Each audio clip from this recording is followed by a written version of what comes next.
Hey rum friends, welcome back. Coming up in this video, it's going to be a long one, but it's going to be chaptered up, and I've made a list of what's coming up. So, first off, I'm going to be summing up the Master of Malt Build Your Own Advent Calendar. And then I've just literally halfway through filming the Advent Calendar, I've literally just received a care package, special care package from Spirit Balm and Mangrove. It's something special from the Chairman's Reserve. So we're going to be talking about that in a second. Then I'm going to cut to Jamaica. I've got a couple of things to sum up from the Jamaica series from September and October because I didn't have time because I went straight into Barbados. Then I'm going to be summing up Barbados because I haven't had time to sum that up because we went straight into the Advent Calendar. I'm going to be giving you what's coming up in January and February of 2024 on this channel. And then I'll quickly talk about what else is coming up on other channels after that. And then I'm going to be giving you my kind of review of the year, kind of like the rums I've tasted and stuff like that, and kind of how I've evolved and my overall impressions of rum. As I say, that'll all be chaptered up. This video will be very loosely edited. It is, you know, it's not designed to get me new followers. This one's designed to talk to you guys, my regular friends, the guys that drop into the comments all the time and just chat to you. Not a live stream, but kind of filmed like a live stream. I'm armed with a very big daiquiri, complete with ice, because both heaters are on up here, because it's a little bit cold. So let's dive in. Now, the Master of Malt Advent Calendar, build your own Advent Calendar. This took up the bulk of December, the first 24 days of December. I filmed every day. Well, apart from, you know, there's a few days where I had events, so I had to kind of batch film 3, I think, in one go and then 2 in another go. But very much, you know, putting out content every single day. That's been kind of tough and something I really want to get into, especially with other channels going on. But it has been fun, and there's been a lot of views. The views have skyrocketed on this channel. So thank you very much to all the new followers that I've got here, all the new friends, for all you guys that have commented and been in touch. How do I feel about the Master of Malt Advent Calendar? I don't know. So I'm primarily talking to the UK audience here. But I know very much this is a US, my massive audience here is US. Now, I don't know whether you get Advent calendars in the US. I've certainly not really seen, I've seen, I think, a couple of people like Derek from Make and Drink. I think he's released one, and Arminda, I think they've kind of done Advent calendars or 12 days of Christmas. But I don't know whether that's a thing over in your neck of the woods. But here in the UK, how can I sum this up? Look. I'm gonna be very positive about this experience. I think it's been, yes, I haven't paid for it. Yes, Master of Malt have gifted it to me. Thank you very much, Master of Malt. The feedback I've had of them is going to be great. We're going to be doing a lot more work together in 2024, so that's been positive. And there, as I say, I still haven't I'm not sure about the whole double up of Cavazier. I'm pretty sure I added a Hennessy XO and Martell XO to the box. I didn't get either of those. I got 2 Cavazier XOs, but then I don't know. I'm just going to leave it as that. My whole overall experience of this and how I'm going to sum this up. Look, I've seen other reviewers of the Advent Calendar. Alex from the Rum Barrel has been one of them. I've seen him every day. Now, I'm not going to speak badly of any of them, but also I will say is that I know Master of Malt. I know that audience. I know the mass market. Their Advent calendars are built for mass market. They're not built for rum connoisseurs. And when you understand that, you can then kind of appreciate the rums a bit better. So do I think, from what I've seen of other reviews, do I think the other Advent calendars are like, yeah. No, those other, the pre-made Advent calendars, I think, are perfect for people that watch my channel. The entry level to rum before going off onto the more expensive stuff. I really do. I think there's been some cracking stuff that I've seen in there. And do you know what? There's been a few sweet ones. Of course, well, the majority of them are sweet ones. I've had some sweet ones here, to be fair. That's where the market is, you know, and do the rum connoisseurs, do they want that sort of stuff? No, of course they're not. But, you know, do you get samples of, you know, some of the ECS stuff?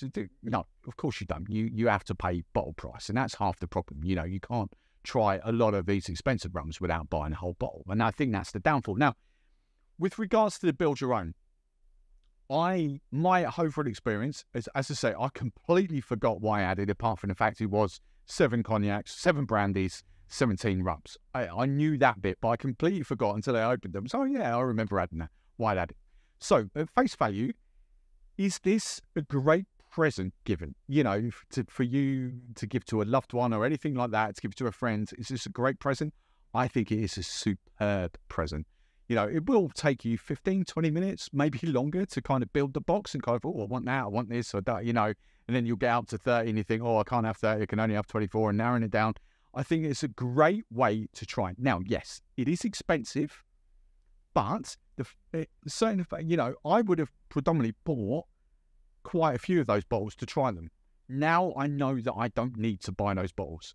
So yes, it is expensive at face value, but actually being able to try them in 30ml drams, I think it's a great concept. I'm a big one for drams. I'm a big one for half bottle sizes as well, 375s, 500 mils, because, you know, I know there's a lot of people against it in rum world, but no, sod 'em, because, you know, you want to try rums and you don't want to buy a whole 70 CL rum. If you can try rums cheaper, you're going to do it. That's where the market is. So I'm a big fan of the drams. I wish Master of Malt and Drinks by the Dram, same company, I wish they would do a lot more.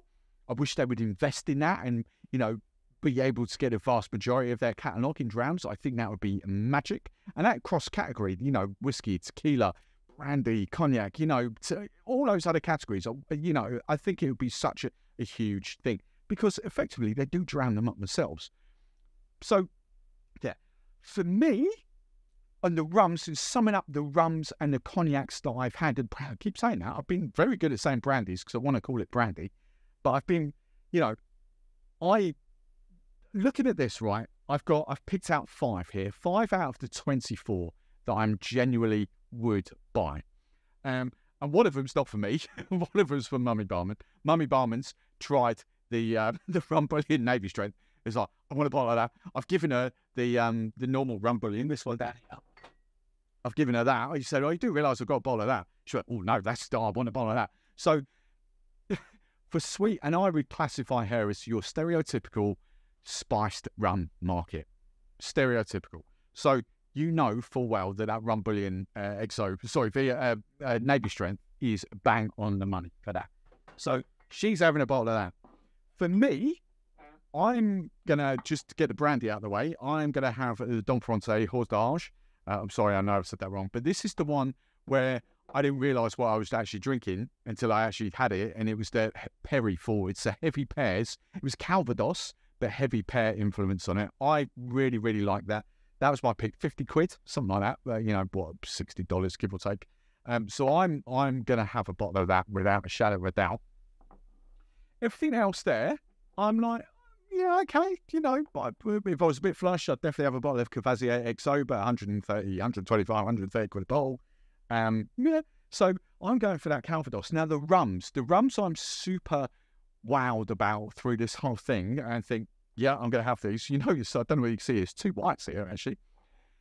I completely forgot about this when I was doing the Legendario, but the Facundo Neo.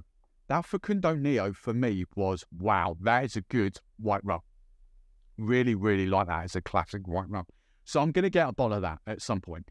I will discuss a bit more about getting a bottle in a second. That's kind of what's coming up in 2024. So we'll kind of clarify that in a second. So the Facundo Neo, definitely adding to my list. The Trois Rivières Blanc, the 50% ABV Martinique rum. Again, absolutely delicious. I think I've still got a little bit left in there, but I think I need half a bowl. That's all I really need. Probably not even that, a quarter of a bowl, just to kind of get used to it and see, is it better than the Nissan? You know, is it better than the HSC? Is it that? I kind of need a little bit extra. 30ml is not enough.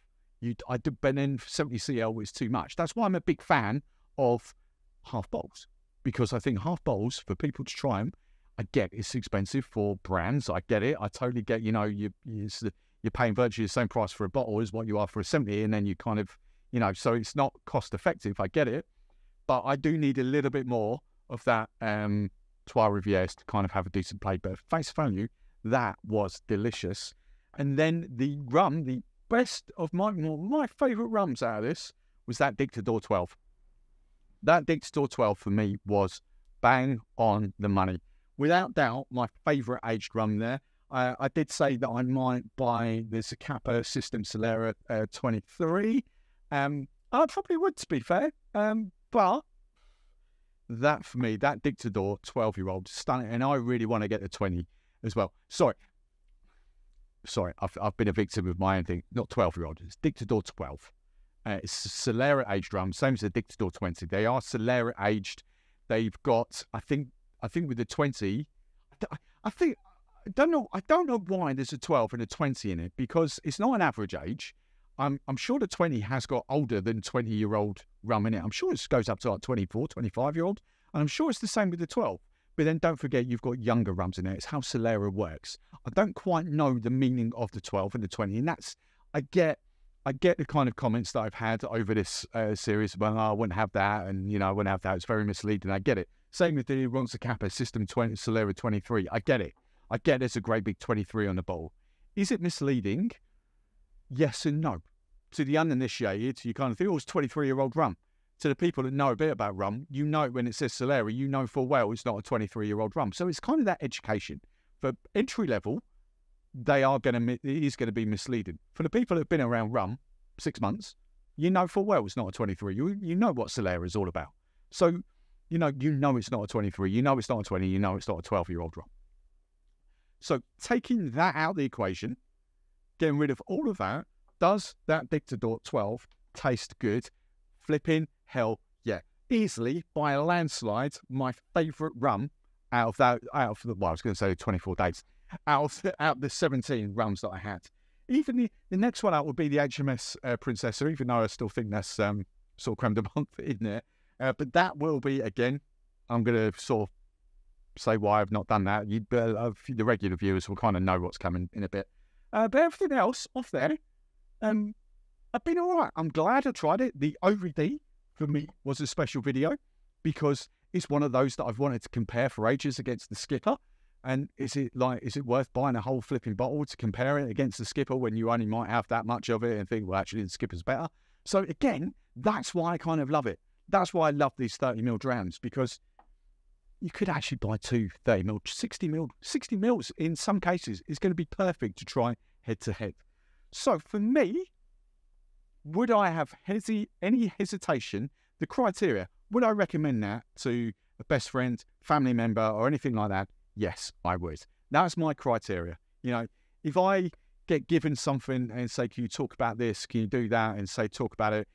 I think of you guys, at the end of this video, I think of you as friends. I don't want to lead you up the garden path. I don't want to turn around and go, oh, this is really good. And then get in the comments and someone saying, why did you recommend this? This is terrible.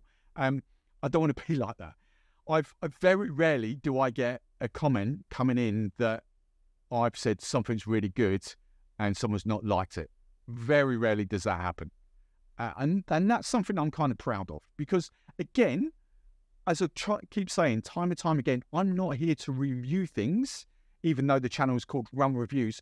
I'm here to give my tasting notes, my perception of stuff, because that then helps you create your own informed opinion. If you can trace my palate, if you can understand my palate, and you know your palate, you'll know if I don't like something, then actually you probably will. And that's my big gripe with a lot of reviewers. They'll give stuff like a 1 out of 5. Actually, do you know what? The amount of comments I've had over the last 3, 4, 5, longer than that, but especially over the last year, the amount of comments I've had coming, Steve, thank you very much for this. I've now tried it because you told me what it was like and I've loved it. But I've read reviews and they've put me off because they've given it a 1 or a 2 out of 5 or a 2 out of 10 or something like that. I never want to put anyone off something. I just want to give you an honest overall opinion of what it tastes like. Yes, at some points I do go, this is meh and this is that. But I think if I do say that, I think that's warranted.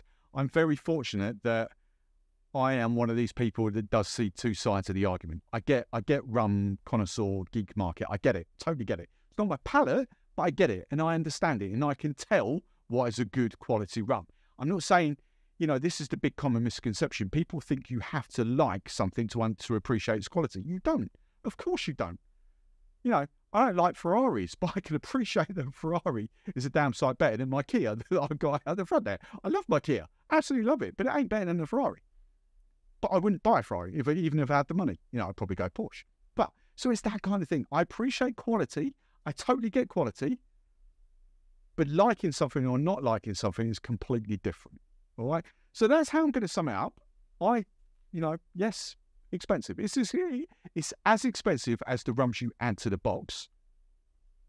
But I would definitely, having seen... Let's go 2 things here. If you're buying the advent calendar for someone that likes spiced rum, you know, the sweeter rum, the Master of Malt advent calendar, the rum one, is perfect. If you're buying the advent calendar for someone who likes rum in its own right, I would go down to build your own, you know, and have some idea of what you're putting in there. Because, again, you know, they're a rum fan are not connoisseurs. The connoisseurs, the geeks, the 5% market are not going to enjoy the build your own, the Master of the advent calendar. They're really, really not. So don't even think it's that market. So that's how I'd sum out. If you can spend time and you understand a little bit about rum, I would definitely go down to build your own. Definitely, because you can even add a bit of whiskey in there. You can add a bit of tequila, bit of cognac, like I've done. You know, you could go across broad spectrum. You know, I think the build your own is vastly superior than the pre-bought ones, but pay a little bit of a premium for them because, you know, you have to pay for the bit. Whereas the build your own one, the normal ones are just like, yep, here's the rums, boom, boom, boom, boom, boom, job done. You know, this one goes in number 1, this one number 2. You know, the guys have to think about this. They have to go and pick them, go select them. It's like, right, this one goes in number 1, this one goes in number 2. So you pay a premium for that build your own. But I'm super happy that I've done it. Thank you again to Master of Malt for letting me do it. And there hasn't been any bad one. The worst one I've had here, possibly, even the Saturn Band was quite nice. The worst one I've had, to name and shame. Oh, actually, let's go there. The worst 2 that I've had, probably the Kapali. I think that could benefit, the Kapali wine, I think that could benefit from a lot higher ABV. The 42, it tastes like a 30, and it's just wishy-washy. And the Berlin Negra, it kind of was just sweet. And even though the Pirate was sweet, and what was the other one? The Chiatan was sweet. I think the Berlin Negra kind of stole it. So that's the Master of Malt Advent Calendar. Thank you for tuning in this month. Next up, Chairman's Reserve. Now, second part of this, Chairman's Reserve. While I was filming day 24, this is still, I'm filming this on Sunday 24. The door went. I'm still getting deliveries. And this came through the door. Now, at face value, I was looking, I knew Chairman's Reserve had a rebrand, but I got very excited because I thought this was kind of one of the expensive ones. And I was just like, oh, wow, what have they sent me? I feel really bad saying this. It's the Chairman's Reserve Original. It's rebranded wherever it's gone. It might be under the bar. Might be down there. I'll have to dig it out. But it's effectively the new band Chairman's Reserve Original. But that look classy. That looks really good. And this is from the lovely Ash, who's been a guest on, I think it's on this channel. It might have been on the other channel a couple of times. The Agricole Queen Spirit Bam in the UK, although I should call them Mangrove now. They've kind of, it is Spirit Bam, but it's Mangrove. They're kind of, Spirit Bam called Mangrove, but Mangrove's got the bigger portfolio, the bigger sort of, bigger household industry name, I should say, in the UK. So it's kind of going under Mangrove a little bit, but it's very much sort of Spirit Bam.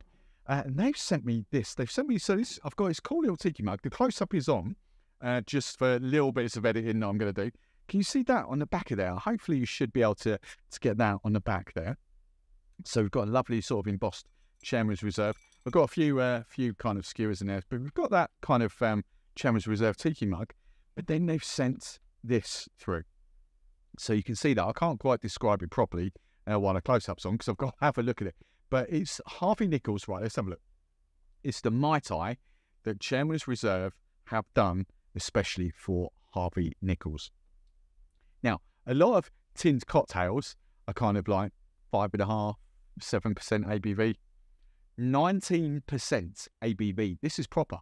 I haven't had one for a while, but I've got, when the Pussers did the painkiller, I think that was a bit stronger, but I think this one is actually, I think this is like a bit stronger than 7, but I think this is like one of the strongest ones I've seen. So they've kind of Ashes in a very neat writing there. The bit's printed, but then Ashes like very, very neat writing Ash. I hope you received our Chairman's Reserve Christmas in one piece. Please enjoy the new release for Harvey Nichols RTD Mai Tai and a bottle of Chairman's Reserve Original on us. Thank you very, very much. It would be amazing if you could share this pack with your followers over Christmas period. Any love you are able to show us would be amazing. Now, I've got absolutely zero problems with brands doing this because, you know, why the hell not? Brands need people. I'm not an influencer, you know, but brands need people like us to help them and to show them and to kind of, you know, give them some love and talk about it. I've got big love for Chairman's Reserve. I've got massive love for Ash, massive love for Dave, massive love for Matteo, the boss of Spirit Band, yeah, whatever his official title is in the UK. You know, the Spirit Band guys are brilliant, absolutely brilliant. So, of course, you know, and I think it's fair to say those of you who've been with me for a long while will also have quite a lot of love for Ash as well, because Ash was probably one of the best live streams that I did during COVID, during, you know, that year after. She was phenomenal, absolutely phenomenal. Talking about sort of Rum Jam, talking about Clement, you know, it was just a great, great live stream. So I'm going to put that to one side.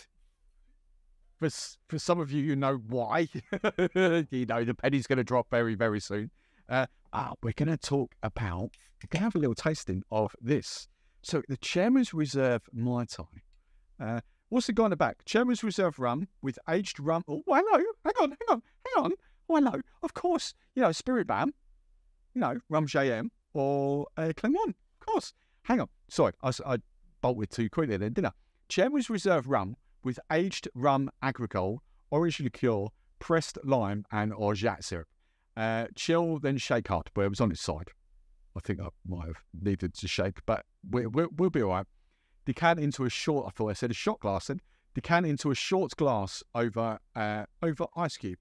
All right, I'm going to do that. There we go. That was a very brief, but I've got a Mai Tai glass. It's one of those things, you know, these, for me, the RTDs, they're really coming on now in pubs and bars and stuff like that. The RTD, because there's quality involved in them now, not just like, I noticed some of the cheaper, mass-produced RTDs are kind of dying out, but these more better premium ones are coming to the fore. Now, my previous comment was going to be, well, actually, do you know what? This was all about the sort of the train journey, you know, that sort of thing, grabbing a couple of tinnies for a journey, that sort of thing. But now, these are actually more geared towards high-end bars, if you like. They're doing some really good stuff. So we will do this properly. So my whole point being was actually most people would consume this out of the can.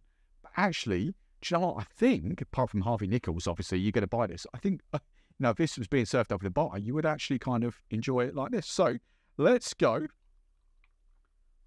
Hopefully I did. Yeah, that's all right. You know, do you know what? I'm actually going to, we've got one here. I'm feeling like I didn't shake it. And if you've got citrus, you kind of need to shake. So there we go. Right, we're going to do it properly. There we go. You shouldn't have needed to do that. Just give the tin a quick shake. But I kind of didn't shake the tin. So, Mai Tai up. Mai Tai. 19% Mai Tai.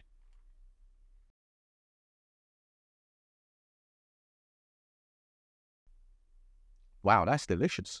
Would I recommend this to any of you? There's no affiliate links here. There's no me getting bonuses or anything like this. Would I recommend my friends, you, going to buy this? Yes. 100%. My only little criticism, my only little criticism is that when I make Mai Tais, I do go for that dark kind of rum vibe. I like that in there, and I just want a little bit more oomph, if you like. But that is right. Does it taste like a Mai Tai? 100%. You know, I get the orange liqueur, I get the rum, I get the orange liqueur, I get fresh lime coming off there, but I get a very subtle almond as well. Every component is there of the Mai Tai. If I made, right, I think here's the best summing up I feel I can do. If I made a Mai Tai with Chairman's Reserve rum, and I don't know which Martinique agricole they used, I'm pretty much assuming if this was a 60ml measure, I'm pretty much assuming it might have been 45ml of Chairman's Reserve and 15ml of the agricole, because the agricole doesn't massively overpunch. It's just there. It might even be 10, but I would go 45, 15. That's how I break it down. If I made, with fresh lime, if I made a Mai Tai here in the bar, it wouldn't taste much difference to this. This is delicious.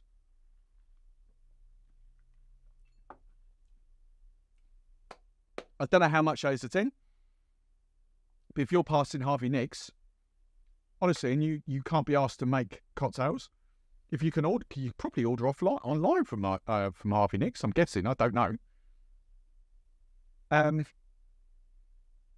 Yeah, I'm a big fan of that. I made myself a daiquiri. I don't want a daiquiri now. I might turn that into it. That's really, really delicious. I can't give that any more of an endorsement of what it is. I genuinely 100% mean that. And I'll be open and honest with this, throughout the last 5, 6, 7, 8 years, I've been on a bit of a downer with pre-mixed cocktails because they don't give you what you need. You know, you can make better quality at home if you have the ingredients. You can. Now we're at that point where premiumization is kicked in, and I'm not convinced with those rums. Yes, I've got a lot of rums behind me. Yes, I could probably make a Mai Tai more suited to my palate with a dark rum, with a Worthy, and Spirit Brand don't own that, you know, St. Lucia. But if you are lucky enough to have, you know, that whole thing, and you've got, that is bang on the money. I personally would buy that. If I had a bar, I personally would stock that. That's the biggest endorsement that I can give it. Ash and the rest of the Spirit Band crew, thank you very much. That is flipping delicious. Now, this leads me nicely on to the announcement for 2024. I was going to do this a bit later in the video. I was going to talk about Barbados rums and then Jamaica rums and then do this. Keep you hanging for a bit longer. But do you know what? It fits right now. So, the regular, really, really regular viewers will know my very next deep dive on this channel, starting in a few days from now, is St. Lucia. I did put it to a poll. The poll won by a landslide. And I know, like, minimal people vote on that compared to the actual audience that I get. But it did win by a landslide. And to be honest, it was actually kind of my next obvious port of call I've done. So this all started, if you don't know what I'm doing, if you just joined me recently, and you like me waffling and you're still watching, what I kind of stumbled across, this kind of didn't really set in until really late in August. But kind of, it just naturally kind of fit. And I thought, why haven't I been doing this already?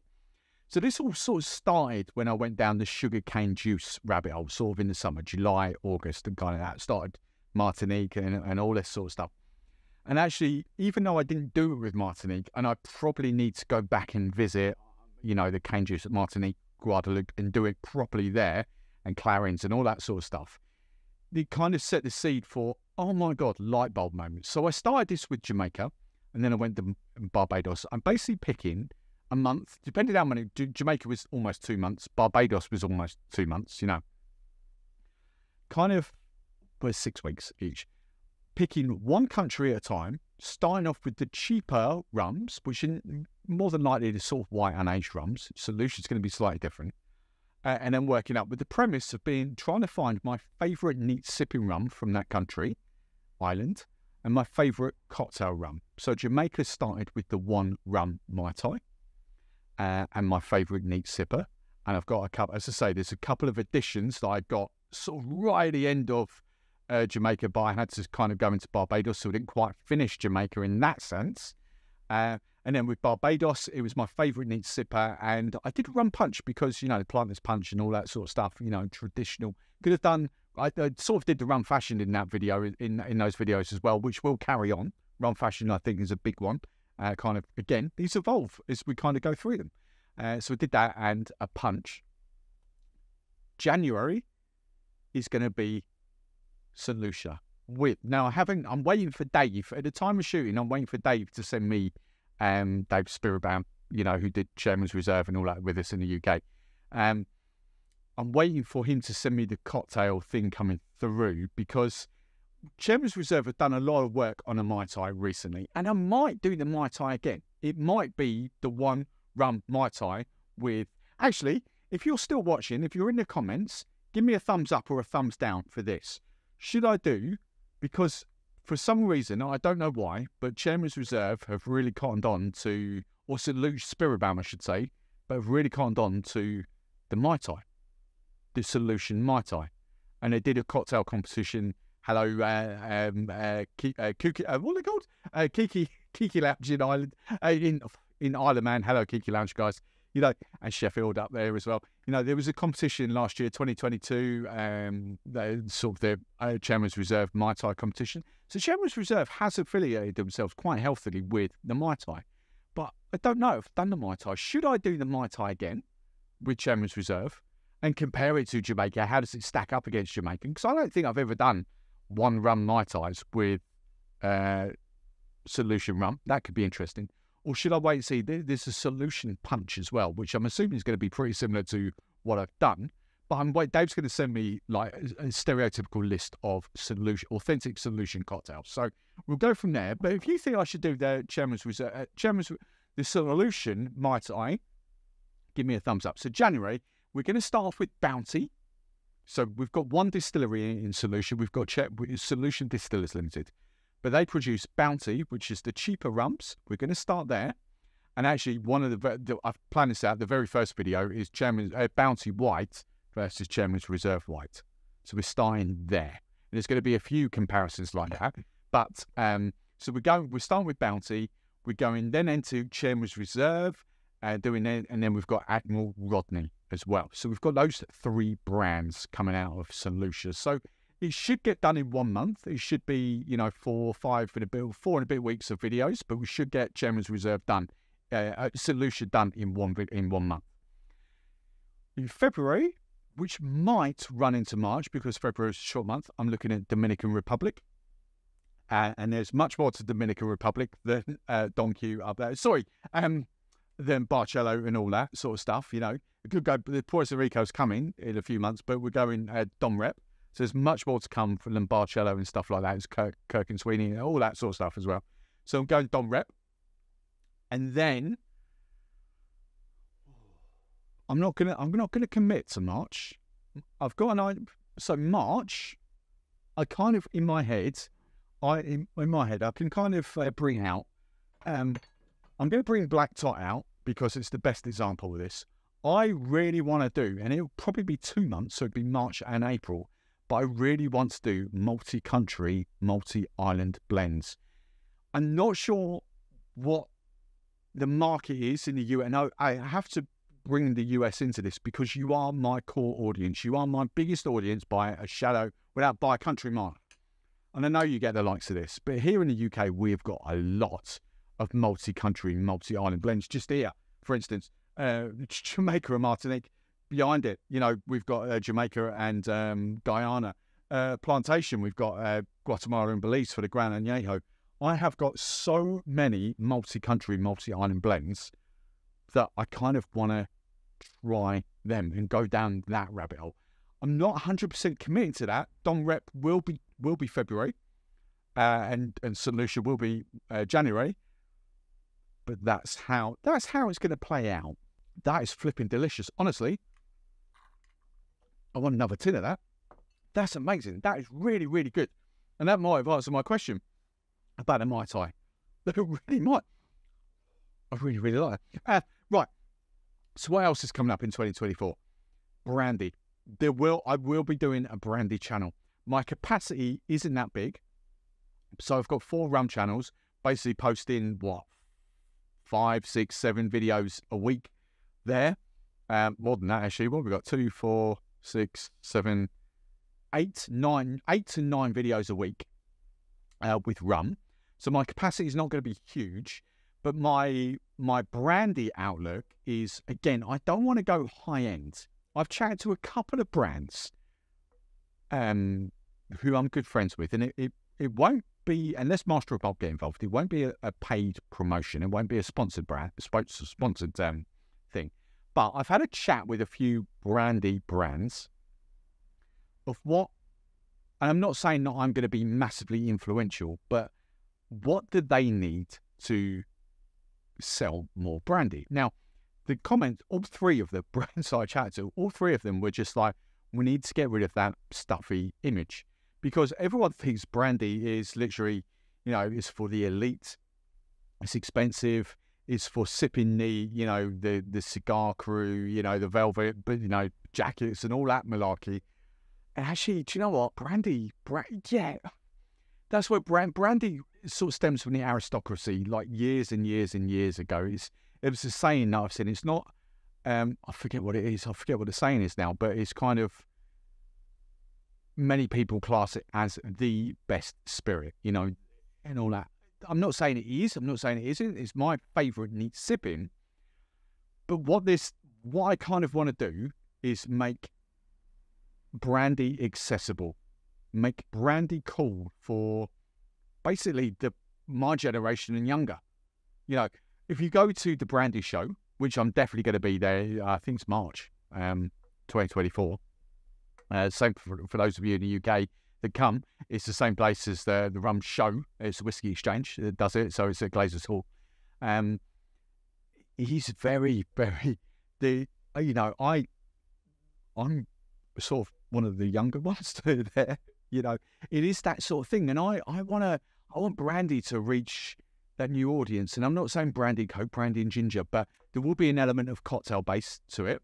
There will be an element, but I'm calling it brandy and not cognac. And this is going to be the hardest thing. And I'm just going off on a weird tangent here, because actually, when it comes to YouTube, if you search brandy, what you get is Brandy, the singer from yesteryear. Brandy and Monaco, the biggest. What's the word? The biggest track. I forget what the actual track was called, but they did what's it called? A mashup. The Lady Boy Is Mine. So is it the Lady Is Mine? Is that the actual official title? But the Lady Boy Is Mine. It was one of the big things for me for IMAPA, for Ibiza in like the 2000s growing up. It's a huge song. Brandy dominates search for that. The singer dominates YouTube search for that.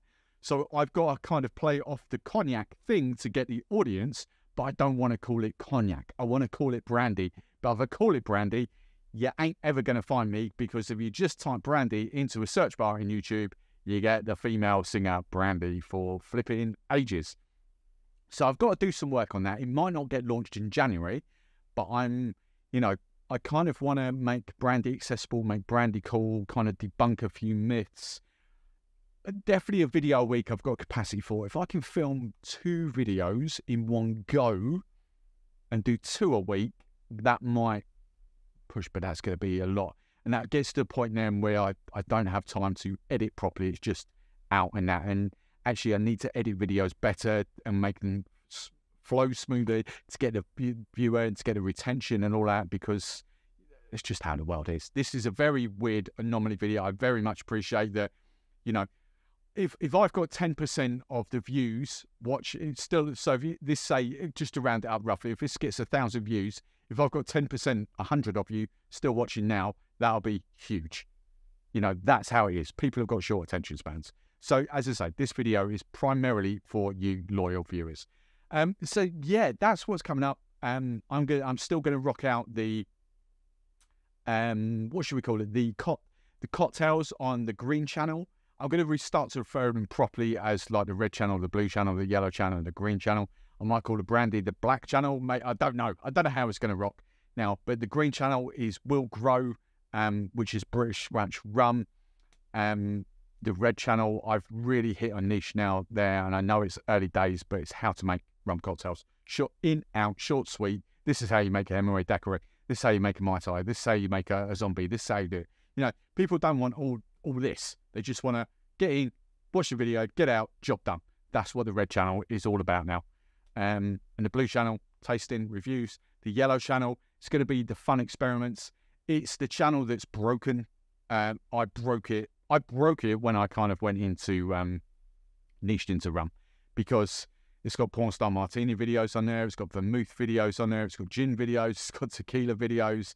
I unlisted them. That didn't really help, so I made them public again. You know, it's just a broken channel. It literally is a broken channel, and I'm just going to use it. It's got those big videos on there, so the best of 2024, the best rums you need to try, because they're the ones that go on to get views. Loyal audience, you guys here on the blue channel, you're my loyal audience. You know, this is where you guys hang out, because it's focused. It's rum tasting, it's rum reviews. If I can change that yellow channel, I will do. I don't think it will. So it's going to be fun experiments. It's going to be stuff that will catch people's attentions. You know, I've got a daiquiri video planned. It's like those big things on there, but it has to be quick, concise, highly edited, you know, in, out, you know, less fluff. Whereas the blue channel, this channel, I can kind of get away with a bit more fluff, because everyone that's on this channel has subscribed for rum. If you subscribe for tequila, I don't know why you're here, because I've never done a tequila video here. But the yellow channel picks up subscribers every single day for that. And then when they come to watch new content, you know, it's not for them.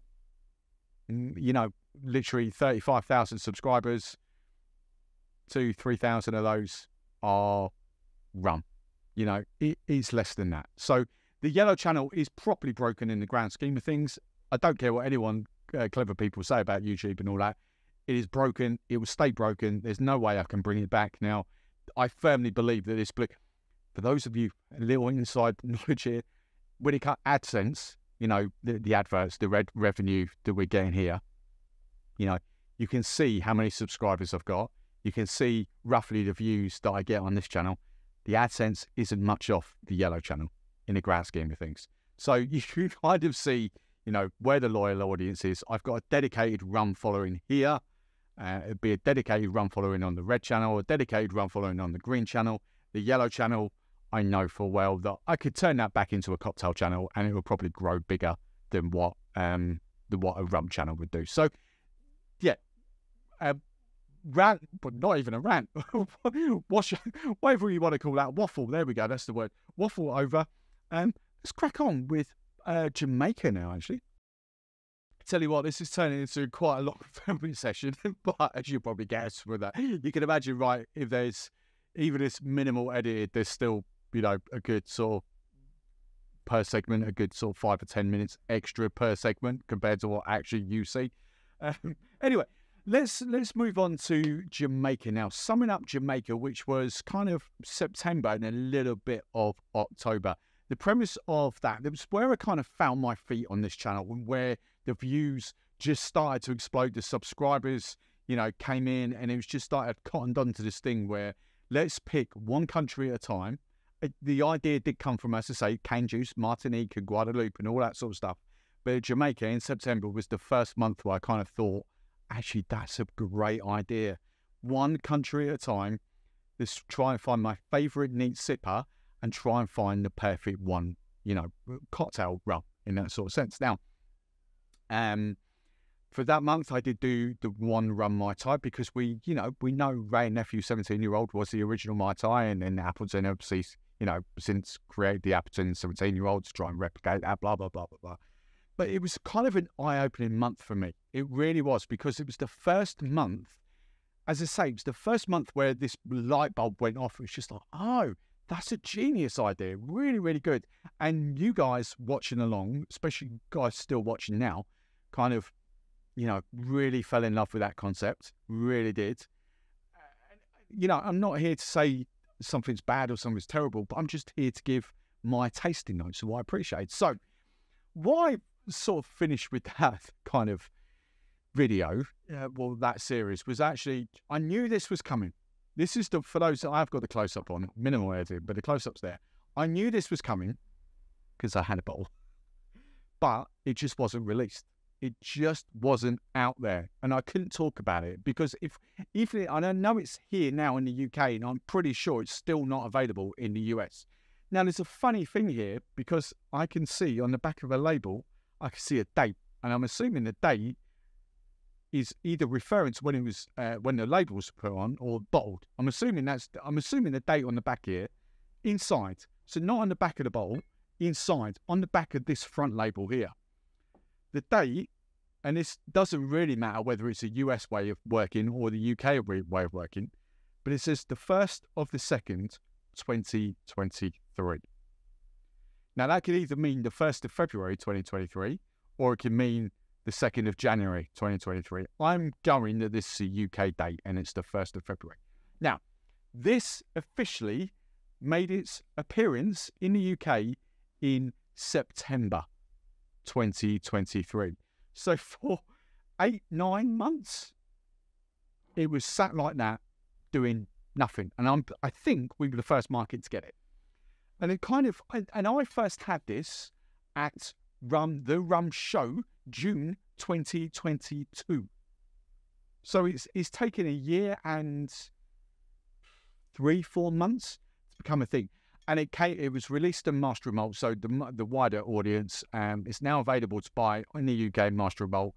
It was released in October, and I think late October at that. So another month, 6 weeks or so after I had the bottle. So again, I couldn't really talk about it because no one can flipping buy it. And I'm not like that. I'm not saying, oh, try this, look at me, I've got the bottle, It's just, there's no point in me talking about stuff unless you get it. The same with this.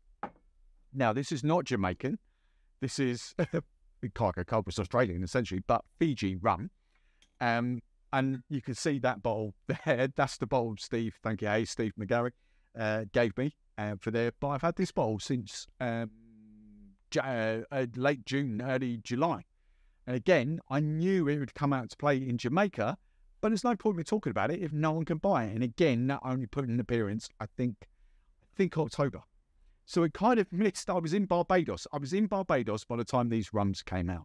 So I couldn't really talk about them, hence that. But anyway, coming back, I pretty much summed up Jamaica at that time being, do you know what? If money was no object, I would have that the Hamden 8-year-old. That was my favourite Jamaican rum. But at nearly £70 a bottle, let's just round up. I haven't got the thing on, but, let's just do it very, very quickly. Bear with. It's unedited. I know what it was. It was 60. 80. I was going to say $90. I won't far off. $88 US, 80 euros. Is that a cocktail rum? Would you?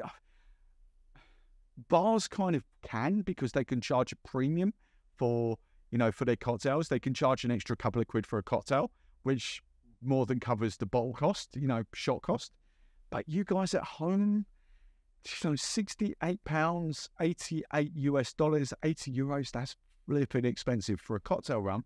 And I think actually a lot of you have got better rums for neat sipping. For me, it was bang on the money. Bang on, that was a perfect neat sipper for me. Perfect cocktail rum. Absolutely perfect. Just flipping too expensive. Absolutely too expensive. So I kind of settled on Plantation Jamaica, which is, where is it? I don't know where Jamaica is, guys. There, isn't it? Plantation Jamaica. Oh, they're both so boss, I don't discount. And the Worthy 109. They were kind of where I sort of settled a little bit. That was my, Worthy 109, standby, absolutely delicious. Jamaica, it's not Hamden 8-year-old. It's a great rum. Unsweetened, undosed Plantation rum. For those of you again and being a bonnet about Plantation rum, there's a lot of hater going around about Plantation rum. It's decent rum. It's really good rum. Politics aside and all that sort of stuff, I can't really talk about that. I'm not really going to get involved in that, but it's decent rum, and that's it. So they're kind of there. Now, I knew, I'll come to this in a second. I knew, because I'd had it various times, I knew that this was going to take the mantle. I did. It's, right, I've got the price up here. Let's. I got rid of that. I had the price ready. Right. So it's $34.95 in the UK. For a 70 CL, this is a 70. When I first saw it, I think it was a litre. I think it was the same size bottles as the Worthy 109. It was a litres. So 34.95 translates to 40. It's just over 44.5 US dollars. 40.5 euros. Australian 66.5 Australian dollars. Canadian 60. Rounded up, nearest down at 60 euros. 60 Canadian dollars. Its downfall, it's just a 40% rum. That's its downfall. That's the only negative I can give it. This is flipping delicious. This has got the funk you want. This has got the banana-y notes, the estery notes. You know, it's got that sort of tropical fruit. It's got that little bit of barrel aging that you want. I think this is a blend. So the difference between this, it's still here. If you're thinking, and well, hang on a minute, for some of you that know, you've kind of got, that's their cheap brand. So you've got Rum Bar as their cheap brand, and Worthy. So Worthy Park State produce Rum Bar. Okay, so that's their cheap brand. You're thinking, well, hang on a minute, what's the difference? So essentially, this is older rums. Okay, I think the loose sort of benchmark of this is 4-year-old rums in here. This is 4 to 12-year-old rums in here. And I dare say, I don't know the DNA, but I dare say the mix of this is like 4-year-old. You know, it's closer. The majority has got to be closer to 4-year-old than it has to 12-year-old. Of course, it has. But as I say, when its only downfall is that ABV for cocktail wise, because I think this has to come in as a cocktail rum. It does. As I say, for those that love neat sipping, I think you are going to find better neat sippers. For me, I really like this as a neat sipper. I think this is absolutely delicious. I hate the word. I hate it. Because as soon as I say it, people are going to think sweet. And I don't mean it, but it's smooth as a baby's backside, that is. Can I say that? I think we can say it. I think we're still, that's a saying in the UK. When you have a shave or something like that, it's like, oh, that's a smooth. But yeah, I think I get what you're saying. That, there is no alcohol burn on that, but you still get, that for me, all right, let's be pretty honest. At 40, I'd actually pick that stronger. I'd pick that as like 43 or something like that. Not 46, not 48, nothing like that. I'd potentially go a bit stronger. But the nose, the aromas, there's a lot more going on there than your stereotypical sort of Jamaican. You've got this sort of even orangey note coming off there as well. You've got this sort of banana-y, well, obviously banana vibe. I don't know what the ester level is of this. Right, Jamaica, we can loosely talk. I think Jamaica's like 160 on an ester count. I think that's right. Smith & Cross isn't much more. People think Smith & Cross is really funky. Actually, it's negligible. It might even be less. It might even be around the hundreds. Whatever it is, Smith & Cross is actually an ester count, not that much more than Plantation Jamaica. It is negligible. Absolutely negligible. So when people say Smith & Cross is a really, really funky rum, no, it's not. It really isn't in a grand scheme of things. Nothing compared to that. Nothing. Because when we talk about funk, you have to talk about ester levels and all that, the alcohols in there that create those banana-y aromas and overripe fruit and all that sort of stuff. This, I fell in love with, as I said, June 2022, and I was pestering Zan, when's it coming? When's it coming? Because I knew that in the landscape of cheaper Jamaican rums, I knew this would change the playing field. I really did. This is absolutely flipping delicious. For those that love younger, lighter rums, that is an absolute pleasure to sip neat. And it works, as you've seen, because hopefully you've seen on the Yellow Channel, the Mai Tai challenge, blind tasting.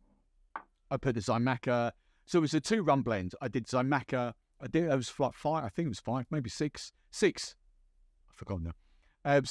6 combinations. I think Appleton, I say 6 because I think Appleton came out to play with something, Smith & Cross, mate, I forget what it was now. But I had various different guises. Basically, the rums were Plantation Jamaica, Plantation OFTD, Worthy Select, Worthy 109, Plantation. I forget what else I did. Smith and Cross, maybe? I forget what it was. And it was all blind tasting. And my favourite 2-rum blend Mai Tai was the Smith and was the Worthy Select with the Worthy 109. And it was blind tasted. And before that, I was the staunch Jamaica Plantation OFTD. This stuff is flipping phenomenal.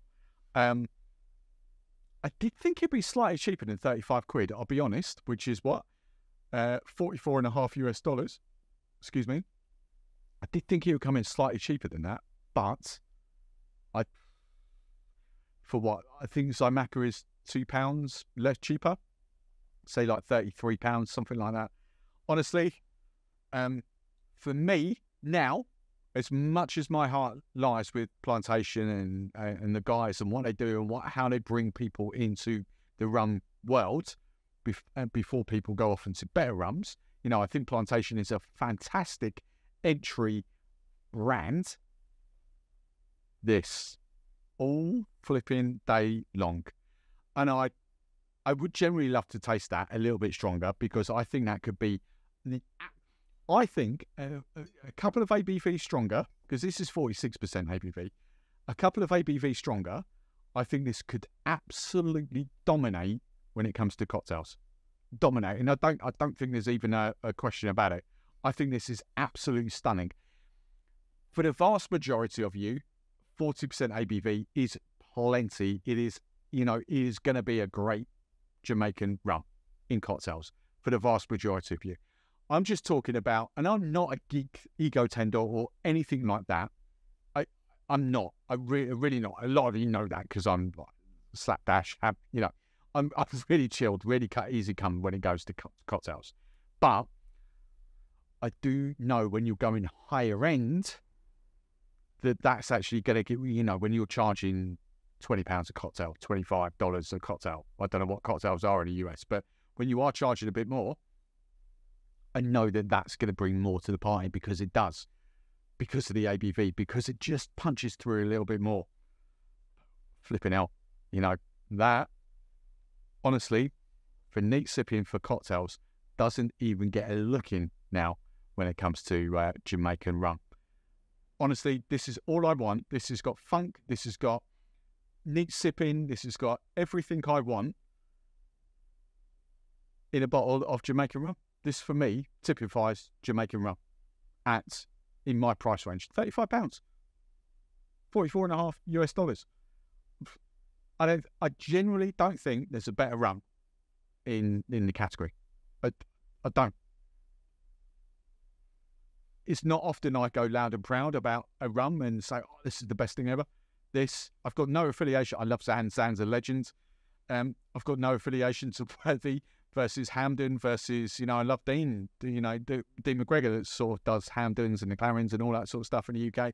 You know, I love Plantation, you know, Jamaica and so. I've got no affiliation to that brand at all. That is absolutely superb. Now, you might be thinking, why the heck have we got the Cargo Cult? For those of you who haven't seen it, this is this sort of newish release, Navy strength out here in Jamaica, because Cargo Cult is an Australian brand. Not really Jamaican in the grand scheme of things, but I was hoping that this was going to come out much before it did. So, I say I don't do this often. I do. I first had this Rumfest 2022, and it was a private, what should we call it? Private tasting. Johnny, thank you, Johnny, at Trader Happiness, pre-Rumfest, actually. I think it was on a Friday night before Rumfest even kicked off on a Saturday. And I was there, it wasn't even bottled then. It was just like, wow, what the hell is that? That is flipping amazing stuff. So this is the Cargo Cult Navy Strength. My head, and I don't know whether this is right or wrong, my head immediately went to direct competitor to Smith and Cross. May have been the ABV, but actually for me, it was more about the 100% pot still, which obviously Smith and Cross is. It's pot still rum. The difference being, Smith and Cross is Jamaica. This is, I think, I might even say in the back of the bottle, I think I should have had I think this is a blend of Fiji and Papua New Guinea, but it might just be Fiji. Or it might just be Papua New Guinea. For some reason, I think, sorry, Steve, sorry, Johnny, I think this is a blend of Papua New Guinea and Fiji. Now, does this compete in a Jamaica market? Is it that style of funk? No. Does it give you a different type of funk? Yeah. This for me. Now, right. So I've found my Jamaican rum.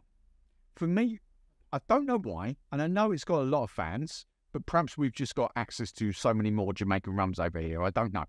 But for me, Smith & Cross has never really featured, and I've never really kind of gone, yeah, you know, you're brilliant, yeah, it's amazing. I've never really got that with Smith & Cross because I know there's funkier rums out there. I know the ABV is a big factor to a lot of people, and it kind of, it's 57%. Well, yeah, you know, it's kind of, you know, it's stronger, so I get it. But taste-wise, it's never really done what I want it to. If I want a funky rum, I because I know the Jamaica up until this point is roughly the same ester level, I was like, well, Jamaica is a better rum for me. It is a better rum. It's more refined. It's more. It was 40% versus 57%. I get it, but it's just more refined. So Smith & Cross has never really done it. And then, you know, Johnny brought this over a year and 3 months ago now. And I was like, wow, what the hell is that? Now, again, it was one of those things that, when's this coming out? When's it coming out? We got, so I got the rest of this bottle. So I tasted this in June, again, this year, 2022, because they had a bottle, may have been under the counter, it may have been on the counter, I don't know, at Manchester Rum Fest.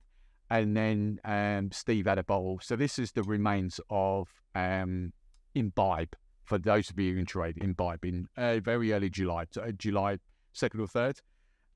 And I've been keeping a lid on this because, again, I didn't want to kind of, I've got this, you know, can't taste it. When's it coming out? When, you know, if I'd done this in July when I got the bottle, everyone would have forgotten about it because it didn't get launched until, I think, November, like literally last month. I don't think it's been out that long, like 6 weeks at the very, very most. So I was kind of, chomping at the bit because this is super delicious in a different way to Smith & Cross. Is it a direct competitor? Only in the sense it's pot still and ABV. Flavor profile, no. Because if you're just doing a pot still versus pot still, you know, a lot of Richard Seals, Foursquare rums, so I haven't got many, but a lot of Richard Seals rums are pot still. So would you compare pot still Jamaica to pot still Barbados? No. Would you compare pot still St. Lucia to pot still Jamaica? No. So, you know, if you're thinking, pot still funky and all, the UK guys, most of the UK guys, British guys, are on pot still.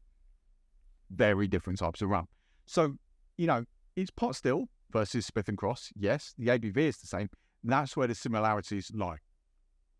This lit me up like flipping Christmas trees. This is stunning. Vanilla, cherries, almond, punch and ABV, chocolate. This is one of those multi-layered rums. I would class this as a multi. I think it's Papua New Guinea and Fiji. And if it is, I hope it is, because it might come out to play in March if I go down that route. But this is one of those multi-country, multi-island, journey rums. I call them journey rums, where they take you on, you know, it's still going now, it's lengthened out into caramel, but there's like fruit at the back, peaches maybe. Honestly, I flipping adore this rum. I've got the Master of Malt page up here. I've not got the Cargo Cold page. Basically, this is the summing up, and Steve and the gang will have given this to. So interestingly, for those of you in the UK, same people importing that as I think it is. I was going to say Rum Barbancourt. Perhaps it's not. I don't know. No, it can't be. No, that's Rum Barbancourt. No, I don't know. That's the same people who run Barbancourt. I know it is. That's not. I forget who imports that now. Anyway, fans of bold and full flavoured rums will appreciate this Navy Strength edition of Cargo Cold, bottled at 54.5% ABV. It's boisterous blend of 3-year-old 100% pot still rums from countries across. Yeah, countries. Papua New Guinea, Fiji. Got to be. I'm pretty sure I've nailed that. Nutmeg, star anise, red chili earthiness, dark chocolate, fruitcake. 100% agree with the fruitcake. Flamed orange peel. 100% agree with that. And fruitcake. So we've got fruitcake and fruitcake. good old, nice. What's the word? Quality. That's not the word I'm looking for, but yeah, you know what I mean. On the Master of Malt webpage. 55. I forgot actually. Smith and Cross. I don't think Smith and Cross actually lives behind the bar anymore. I don't know where Smith and Cross is. Been consigned, been relegated down here somewhere. Probably. Well, you can't see it. I need to do this over Christmas as well. I'm getting a freezer where I've got ice and all that ready to go down it. Literally, I'm there. My whole floor is just covered in bottles of rum because I've got no space on the shelves there. I've got no space on the shelves behind me. Smith & Cross is 57 there. I'm sure it is. Is it? Don't know. Hang on. We've got a cut here for a second. And we're back. No, it was right. It was right beside my thigh. My what's it called? My calf muscles, to be fair. No, only it's been consigned. It was consigned like back to front, so I couldn't see the front of the label. It's 57. Of course it is. Smith & Cross 57. But yeah, there's that much in there. Would I replace that? No, I wouldn't. I generally wouldn't replace that. And price-wise, and this was up here ready to go. I should have just looked at that. This is 57 right there. Get out of the way. We are talking cargo coal is cheaper by a pound, $1.50, if that. So it's there. But it's just I like shiny new things. I'm all about change. I'm one of those people. I get it. I will always support the little guys over the. I'm one of those people again. If 90 out of 100 people, if say 95 people support one thing, I'll be in the 5 people just for giggles saying, no, this is better. I'm one of those. I am one of those. But a lot of the time, I do it because I see both sides. It's not because I'm passionate that I don't want to fight, the 5 people think this is better. It's not that. I just see both sides. For me, there is absolutely zero reason to restock the Smith & Cross. A, because I'm not a huge fan of it. B, that's better. And C, that's more fun. That's it in the end of the day. So, yeah, I don't know. But anyway, the one rum Mai Tais smashes it. Different. Because there's no point. I'd already shot these videos, but there's no point in releasing them. It's a different one rum Mai Tai. It's a fruitier thing to the palate. It is better than the Smith & Cross. For me, it doesn't quite cut in a Jamaican. I still like that Jamaican sort of hint on it. But this, for me, is a delicious, stronger, neat sipper. If you like Antipodean, let's go Antipodean. Papua New Guinea, I'm sure, without going on the website, I'm sure this is Fiji and Papua New Guinea. I'm laying money on the fact. I'm just going to back myself. I'm laying money. If I'm wrong, tough. But I'm laying money. This is Papua New Guinea and Fiji. This is stunning. If you've not tried this, if you can get it where you are, do it. As far as cocktails goes, which is going to be a lot of my emphasis in 2024. Wow. And now we move on to summing up Barbados, the very recent deep dive I had. If you are still watching, I've just said how long the last couple of segments are going to be. If you are still watching, give me a wave or something in the comments. Be like, I know that we're probably down to 10% now audience for it. And I've got no idea why I made that double daiquiri, because obviously I'm drinking rum. I really do like this Mai Tai still. Now, I think the one thing I wanted to do with Barbados was, come back to that. If you remember right in the start when I launched Barbados, Master of Malt sent me that as a gift. Price, I'll do the price comparison in a second, but £70. Very nearly sold out. 2 bottles left. £70 for that. I'll talk it through because we've got roughly the same price of this coming up now, but that's a 50 CL, right? This was the first one I started off. This was way, way, way too heavily aged wood influence for me at that point. But I went down there. In fairness, I've done a whole month of these sweeter and, you know, brandies and stuff like this. Probably even now, not the best time to give this a proper kind of deep dive. Same with the Dawleys. You know, I very much remember, let's go this way. I very much remember, do you know what? That was the be all and end all for me for proper Barbados rum. I did say that, you know, the Plantation XO will be for forever a stock. It's a cracking rum. Not a cocktail rum for me, even though this is nearly on the same sort of price. This for me does kind of go neat sipping and cocktails. It kind of crosses over. And you know, you guys in the US, you do pay if you get it. I think so. This was what's confused me. Some of you were playing, but I pay this for the. I don't think you get the RLC 10-year-old in the US. I think you get the 12. But I don't know. I'm pretty sure you got the 12, but some of you were giving me prices for the 10, which did confuse me a little bit back then. But for me, this was the find of, for neat sipping, this was probably the find of 2023 for me. I found it very early doors, and I was like, wow, because I'd always been on a bit of a Debbie Downer about Foursquare rums. They're not my palate.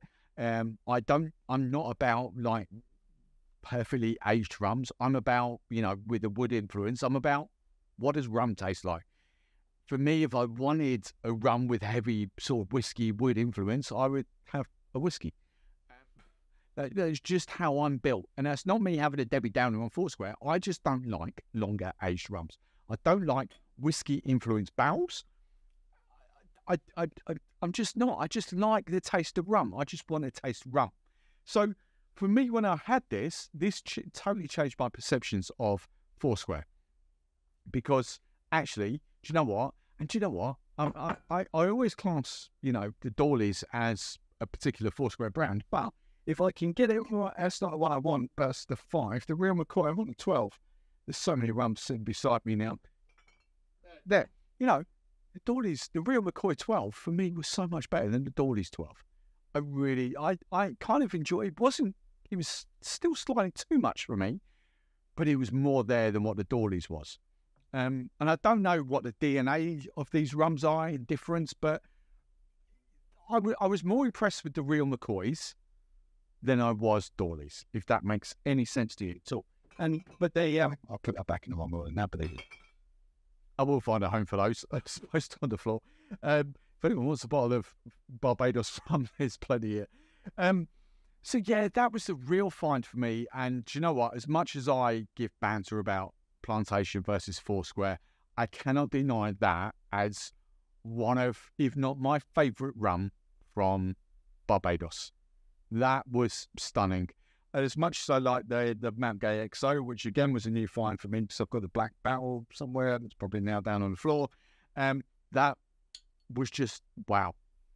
It tastes, but it does taste much lighter. It doesn't taste, you know, considering there's, I can't find it, but considering there's like, pretend that's the 12-year-old, the Dawley's 12, considering there's only 2 years between them, you know, that is just a much lighter. I'm assuming there's more column influence gone into this than pot still. I don't know. I really don't know.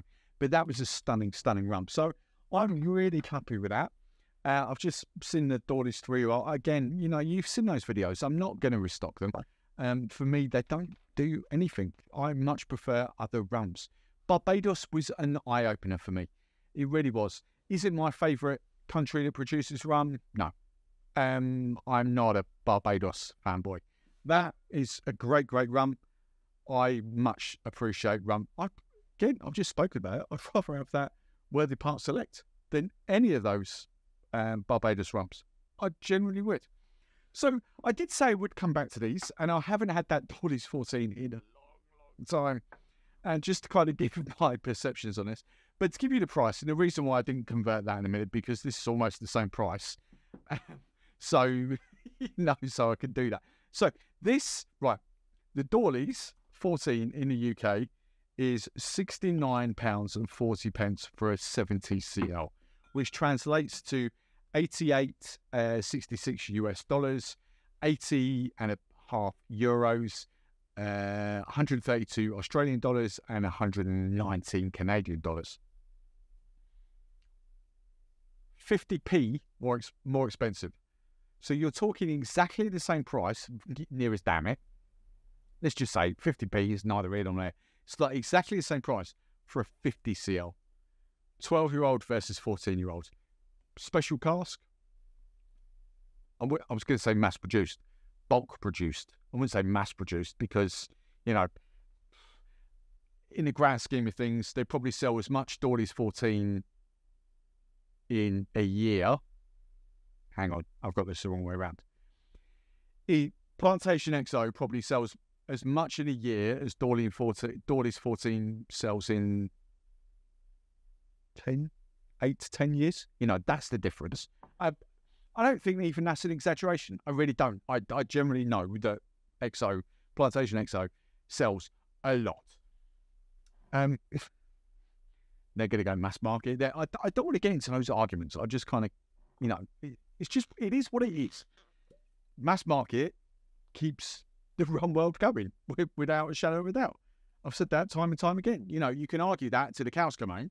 The fact is, without mass market, these things do not exist. That's the simple end of the story. They might like to try and elude. Otherwise, that's the simple economics. Business 101.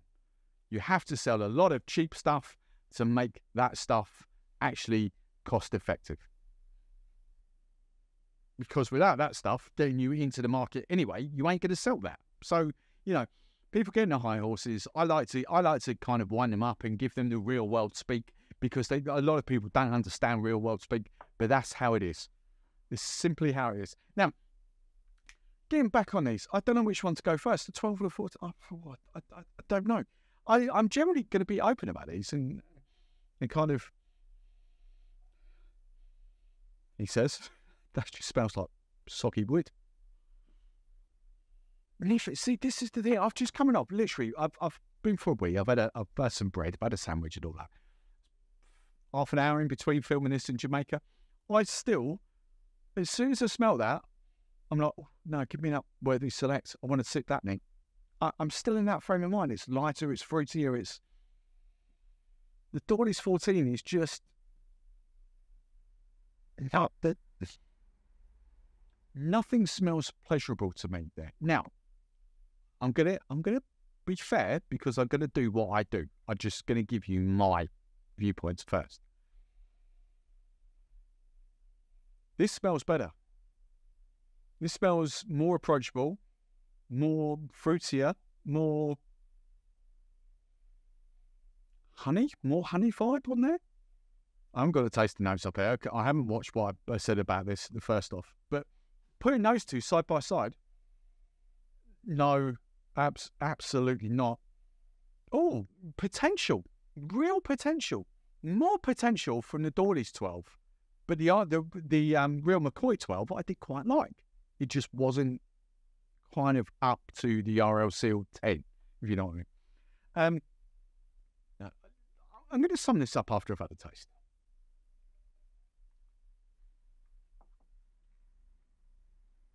Ooh, that's a big, bold fit. ABV, they're virtually similar.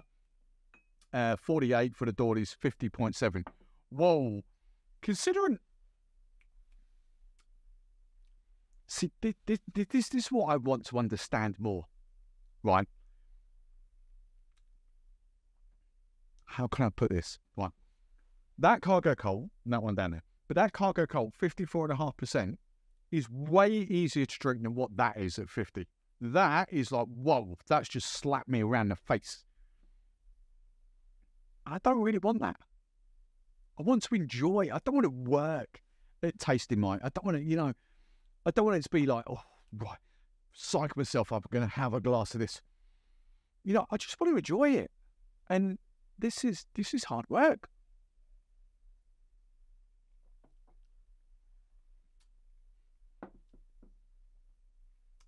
That is...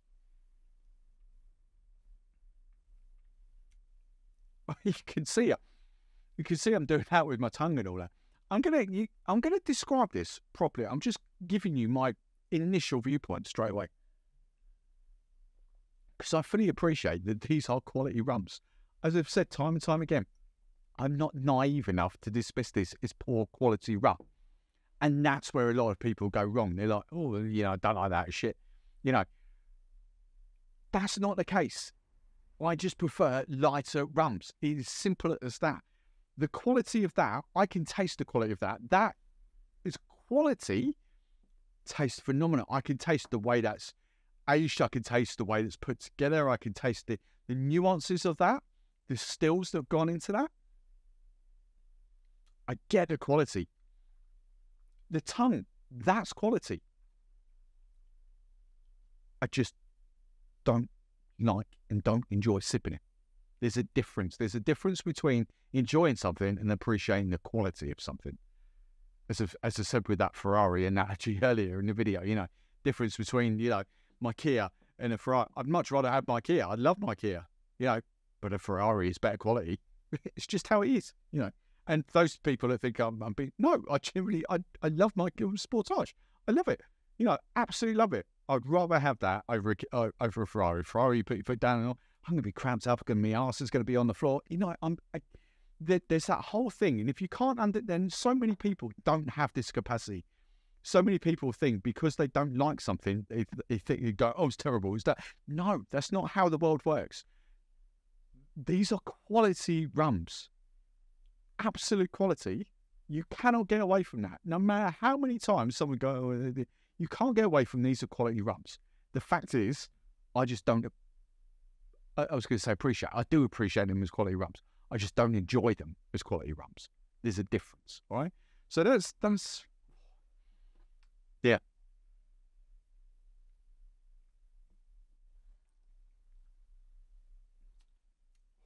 That, right. Actually, that's interesting. I wasn't expecting that off the aroma. That's easier to drink. A lot fruitier. And this is the weird thing, because now that I just had a glass of that, I actually really enjoy that. It's still too heavy for me. It's still, you know, it's a cigar at the end of the night kind of rum. It's like, oh, sit down and, you know, I totally get it. I totally get it. It's fruitier. Oh, it's kind of interesting, actually.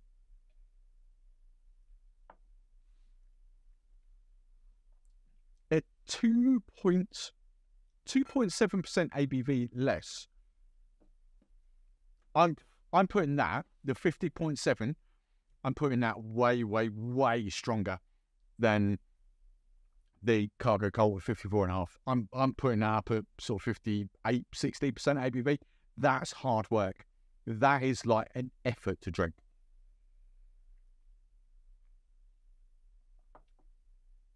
Richness, robust, very bold, dried fruits. None of that tropical vibe, none of that sort of coconutty tropical fruit vibe that I get off some of these Barbados rums. Bajan? Barbados? I don't know. I thought it was Barbadian, because I heard somewhere, I think it was Richard Seal I heard saying, we're not Bajan, we're Barbadian. I don't know whether I just pulled this up. I got pulled up the other day in person because I'd said Guyanan and it's not, it's Guyanese. And I like learning this stuff. So is it Barbadian or is it Bajan? So I swear to God, I swear, I'm 90% convinced that I heard Richard Seal say it's Barbadian and not Bajan. But I don't know. I can't fact check that. I can't give you any more than that. But I got pulled out from a Guyanese lady who was born and bred, and her whole ancestry were Guyanese, and she now lives here just down the road. She was like, nope, it is Guyanese. You refer to us as Guyanese and Guyanese rum, not Guyanan. So I was like, okay. So I like that. I've been told. Barbadian or Bajan? What are we going for? I dare say, in 10 years from now, that is going to be on my level. I'm not far off that, to be fair. That is not as soggy, wet wood as what I was expecting. But you know what? I think I actually prefer that to the 12. There's something really fruity about that. Really soft fruity about that. I need to find that 12. Hopefully I won't need to edit this in too much. Oh, no, it's right here.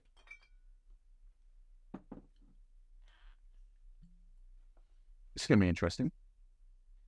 He says, I should have got a real McCoy. No, it's going to be Dawley's 12.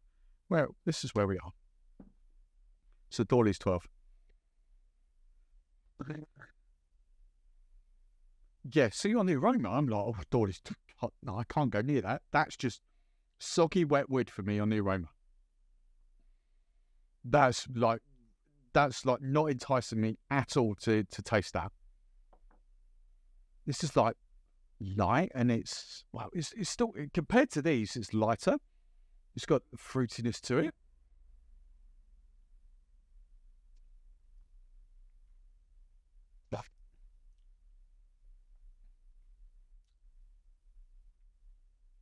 That's fruitier. Hang on a minute. There's something going wrong here.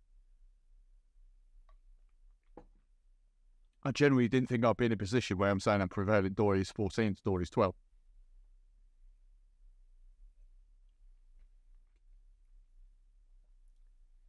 That's a lot harsher. What's the ABV? 43.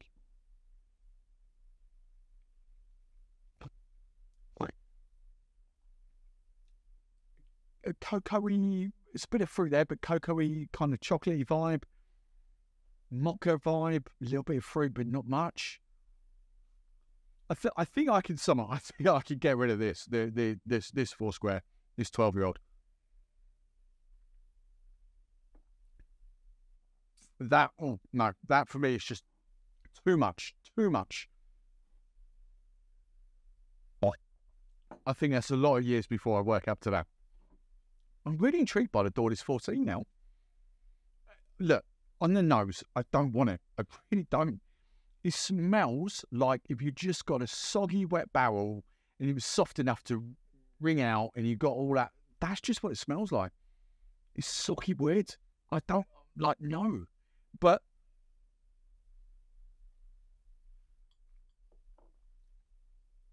even at 48% ABV, I do get that alcohol. I can taste it stronger than Dawley's 12.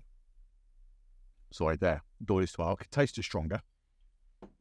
But fruitier-wise and juicier-wise, and I actually prefer that. Look, let's just sum this up. My palate is not there yet for any of these. Will it get there? I don't know. Should I be working up to it? I don't know, because I enjoy what I enjoy.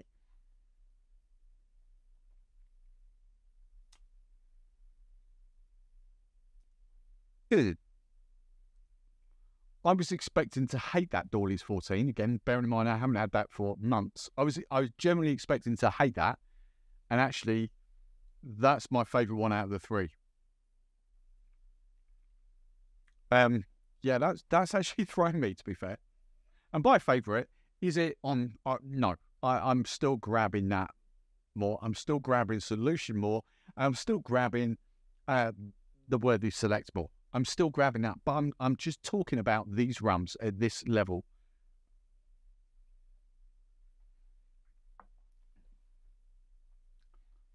I would much rather have that in my collection than those two.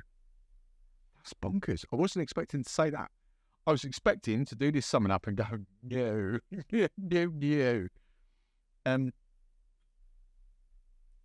Isn't it mad how I don't like longer aged rums? Yeah, that 14 is actually fruitier. The aroma, as I said, like probably 3 times now, I'll repeat myself. The aroma puts me off. This is soggy, wet wood. I can't get anything more than that. I might get cherry notes to it, but soggy, wet wood. This is definitely more inviting on the nose. It's like, oh, a little taste of that. Oh, yeah, I'm kind of fancying that. But then on the palate, this is spicier. This is kind of all those things I don't like about heavy aging. Whereas this, it's got the ABV kick, but it hasn't got that soggy wet wood. But to sum Barbados up, I'm so glad that I've done it. I've never been a massive Barbados fan. I've never really understood, even, 3 years now into this rum journey, proper rum journey, been drinking rum most of my life, and not spiced rums, I'll be honest. I'm super glad that I've done the Barbados deep dive. It's opened my eyes up. Does it come, is it in my top 5 countries? No. Absolutely not even remotely close to being in my top 5 countries, let alone my top rums. I appreciate, I get it. I totally get why people are drinking this. I totally and utterly get it. That at face value tastes phenomenal. Really, really good. Whiskey lovers, you're going to go mad over that. Much more than you are that. You're going to go absolutely nuts over that. £70 a bottle, give or take.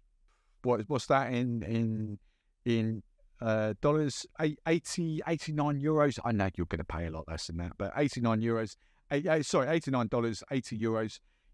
You're going to go absolutely nuts over that. You really are. I totally get it. I'm just going to be brutally honest here. Jamaica over that. St. Lucia over that. Guyana is going to be an interesting one for me. I'm going to sort of not talk about Guyana over that.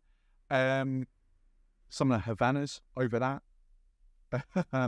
Don Q7 over that.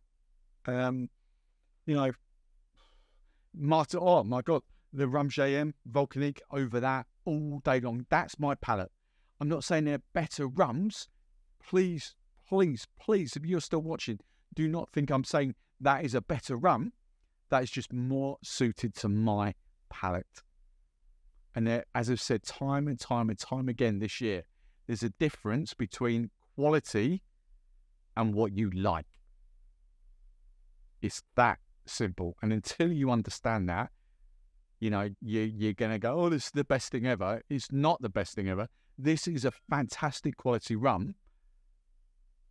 I appreciate the quality of that is probably better than the Rum JM, but I prefer drinking that. That's how I'm going to sum Barbados up. I've loved it. I've loved the deep dive. It's been a massive eye-opener to me. But if I could only have one Barbados rum, bearing in mind that's going to be a forever stock, because that's but it is sweetened. If I can only have one Barbados rum, it is going to be that RLCL 10. That is an absolute delight. That's the find of the year for me. I really, really like that. That's quality. I'd love to try the RLCL 12. We don't get it here in the UK. Yeah, that all day. So for the 5 of you that are still watching it, I've looked at the times. I can see the times of the different file sizes here. This has got to be like an hour and a half video now. I thought when I was doing this might be like an hour sort of thing, but this has turned into one of those sort of like live stream where I just go for like 3 hours. But anyway, for those of you that are still watching, thank you. Give me a little wave if you're still watching now. Actually, to prove you're still watching, give me the emoji, the what do you call it, the little emoji with the sunglasses on. If you're still watching, I want to see the sunglasses emoji below. This is still a Malt. It's delicious. So final part of this video, I kind of wanted to do a review of the year. I haven't got actually much to say here. I'm going to probably waffle for a little bit. The close-up's off because, the battery's nearly gone on that, even though it's plugged in. So before we're going to talk, I've made a note. I did do this about through the week, actually, when I had spare time. I kind of, for business purposes and all this, I keep a track of everything that's going on here. New bottles that I've acquired, that I've been given, that I've tasted, like proper, I'm not talking samples, I'm talking bottles, that I've had in 2023 is 137 bottles. So 137 new bottles that I hadn't had in before 2023. That's a lot of, do you know what? I can't remember half of them. Even when I was doing it and like counting up, I've got bookkeeping software, so I've got all track lists, put it into stock, etc., etc. I'm looking around and I'm thinking, well, actually, do you know what? Most of most of that is obviously new this year. You know, there's a couple here from 2023, 2022 down there, but most of that is new down there. Most of that is obviously new this year as well. The British scratch rums. We've got some new stuff here. I've got a lot of rums underneath there. I've got so many rums down here. You know, the Christmas period, probably while you're watching this, whenever I get released, I'm probably deep in sort of cleaning out because I need to kind of focus again for 2024. You know, this is, you know, you've got to appreciate this is a business for me. Let's get on to a couple of things I want to sum up. 2023 for me has been the year of the British Scratch Rum. I'm super happy, and I started off wanting to be the person for British Scratch Rum, and I'm getting there. But actually, what I want to do is be part of that, and I've got to give a good shout out to Alex as well, Rum Barrel. Go and search his blog out. And what Alex did, and he's got the capacity to do it, to be fair, at Trailer Happiness, and put on the British Scratch Rum Fest, pre-Rum Fest at Trailer Happiness. I thought was phenomenal. I had nothing to do with that. I was there, but I can't even help him too much because we chatted. I've given him a lot of distilleries. You know, because I keep track of everything because it's what I do. You know, I knew full well that we were up to sort of 70ish British Scratch Rum distilleries, and they thought it was 20, 25. So I've done that sort of side of things. But the British Scratch Rum show was all Alex, and it was brilliant. And the brands that were there, 14, I think, out of 45 confirmed at that time. Probably, I'm pretty sure we're up to 70 now, at least, British Scratch Rums. Yes, and this is again, I think I want to clarify. You know, are they up at Caribbean? I'm just going to use that word generically. Caribbean levels. Some of them are, and whether you believe that or not. Whether you want to believe that, actually not whether you believe it, whether you want to believe that or not is up to you. But I've seen the faces of certain people from the Caribbean trying British Scratch Rums, and I know there's certainly. Well, I'm not going to bring out the names here because I've kind of taken that lead from Lewis. Actually, Lewis at Dropworks. Lewis was always a big one for being inclusive, and I was always I'll give credit where credit's due. You know, it's no coincidence that Goldstone, Dropworks, and Outlier are there. It's no coincidence because for me, they are leading the way. But I cannot not mention Doug and Elliot Scratch because even though they don't mass produce rums in the sense that these do, Doug and Elliot, Scratch, some really, really good stuff. And actually, when it comes to aged rum, which is all they're about, Doug is leading the way there. But they're just not available in the sense that these guys are. They're not doing. They've taken a very different path to what all of these three brands have done. But I can't not mention, you know, the rest of them. I can't not mention, you know, Kit at Ninefolds. Phenomenal stuff. I love Ben and Lisa to bits down at Mounts Bay with the rum during it. You know, it's kind of that. And Doug at Scratch and Wells. You know, and I don't really speak to him, but you know what? I really love what what they call the English Spirit Distillery doing out here and down in Cornwall. Do you get it? You know, I really love what they're doing. I kind of like that.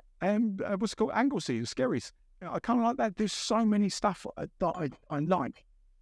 Vince and all the gang down at Portsmouth. There's so many really good stuff I like. Going back to other things, if you're still watching, we're down to 2 people now.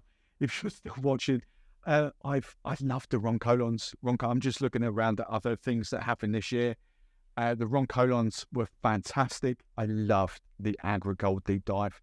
I'm still not a sugarcane juice devotee, but some of the rums that popped out for me from Martinique, from Madeira and all that, wow, fantastic. You know, is the Deepaz any better, the VSOP any better than other rums I've got here? No, you know, they're not. But some of them do. This Rum JM Volcanic, Terroir Volcanic is stunning.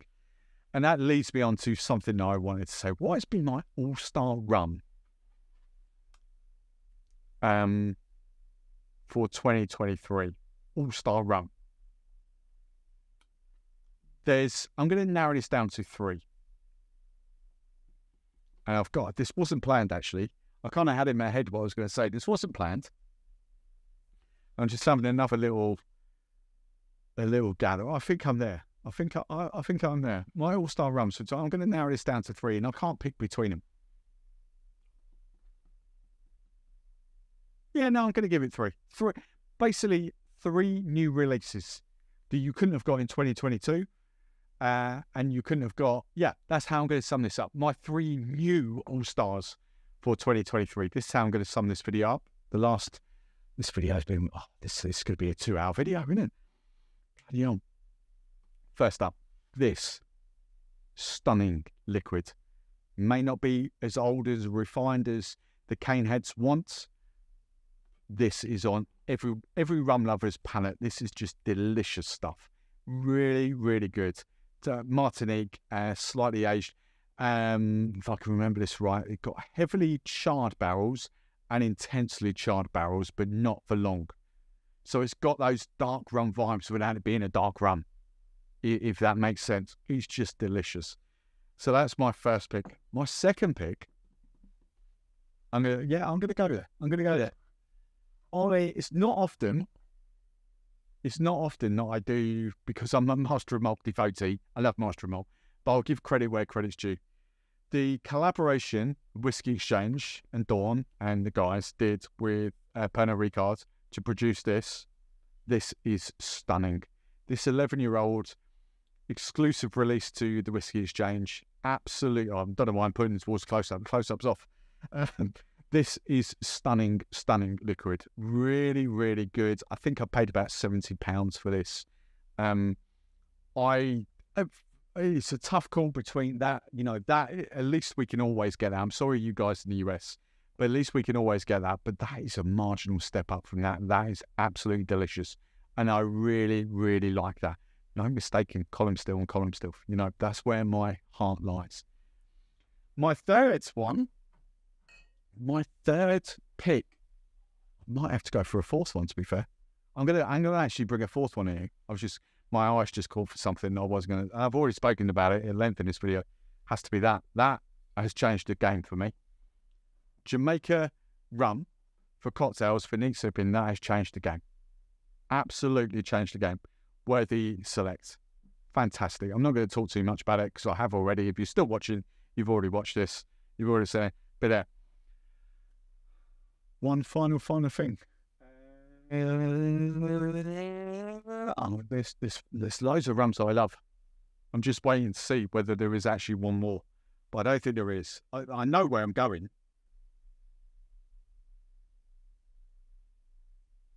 Yeah, absolutely know where I'm going. And you're going to think I'm being biased and patriotic and whatever. I'm not. I generally think I'm going to take the credit for this, because I was asking a few of them for a decent dark rum, because dark rum sells in the UK. Dark rum sells the world over. It does. Dark rum and Coke, dark rum in this, Mai Tai, zombies. Dark rum. People think dark rum is that. So when I was chatting to a few distilleries, and it's really right, Andy at Rose Mullion, I'll get it out here. This was my first proper experience of a British dark rum, and I really, really like that. Really do like that. That's a quality liquid. But, I have more banter with John than I do the other guys. I speak to John quite a lot. Nailed it. Oh my God, nailed it. And that's how I'm going to finish this video. I think this is a 2-hour blockbuster. I'm really, really sorry. I thought I might do an hour, but, I like a waffle. For the 10 of you, let's be honest, the 5. If you are still watching right now, give me a "Hey Steve" in the comments. If I get 5 "Hey Steves," I'll be impressed. So that's been me. Thank you for watching in 2023. I can't wait to get stuck in 2024. Cheers. Happy New Year. Merry Christmas. I'm not filming again for another week or so. Take care.